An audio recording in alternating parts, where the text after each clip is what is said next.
মায়ের কৃপা, দরিদ্র মহিলার অসাধারণ অভিজ্ঞতা। যখন সব দরজা বন্ধ হয়ে যায়, মানুষ ভাবে ঈশ্বর বুঝি তাকাচ্ছেন না। কিন্তু রামকৃষ্ণদেব বলতেন, মা কখনো তার সন্তানকে ফেলে দেন না, শুধু সময়টা দেখতে হয়। আজ শুনুন এক দরিদ্র মহিলার অবিশ্বাস্য সত্য কাহিনী। নগরের কাছে এক গ্রামের দরিদ্র মহিলা। স্বামী নেই, ঘরে খাবার নেই। কয়েকদিন ধরে তিনি উপোস। তবু প্রতিদিন দক্ষিণেশ্বর মন্দিরে গিয়ে মা কালীকে প্রণাম করতেন। ভক্তি ছিল অন্তর থেকে, কিন্তু মন ভেঙে যাচ্ছিল। মা, কেন আমায় অভুক্ত রাখছো?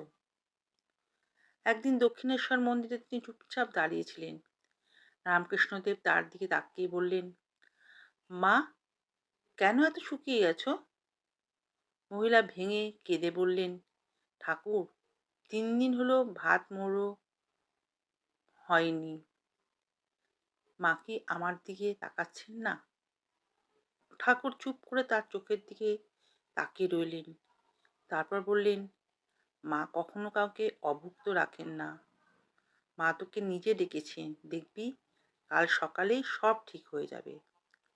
শব্দগুলো যেন তার হৃদয়ে আগুন জ্বালিয়ে দিল। আশার আগুন, বিশ্বাসের আগুন। পরদিন সকাল, মহিলা দরজা খুলতেই দেখলেন একজন অচেনা মহিলা দাঁড়িয়ে বলছেন, মা কালী আমাকে স্বপ্নে বলেছেন তোমার জন্য খাবার দিতে। হাতে ভাত, ডাল, তরকারি, ফল। মহিলা স্তব্ধ।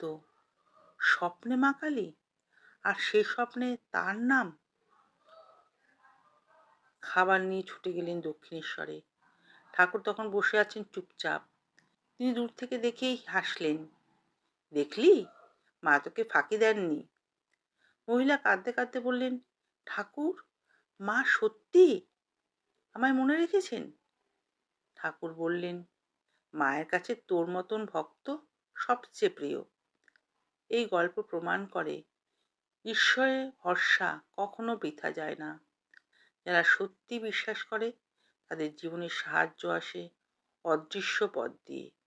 রামকৃষ্ণদেব বলতেন, মাকে ডাকলে মা দৌড়ে আসেন। আমাদের জীবনে যত কষ্টই আসুক, বিশ্বাস হারাবেন না, কারণ ঈশ্বরের সময় কিন্তু নিখুঁত। পরের ভিডিও 7-এ আসছে আর এক অলৌকিক কাহিনী। জয় মা।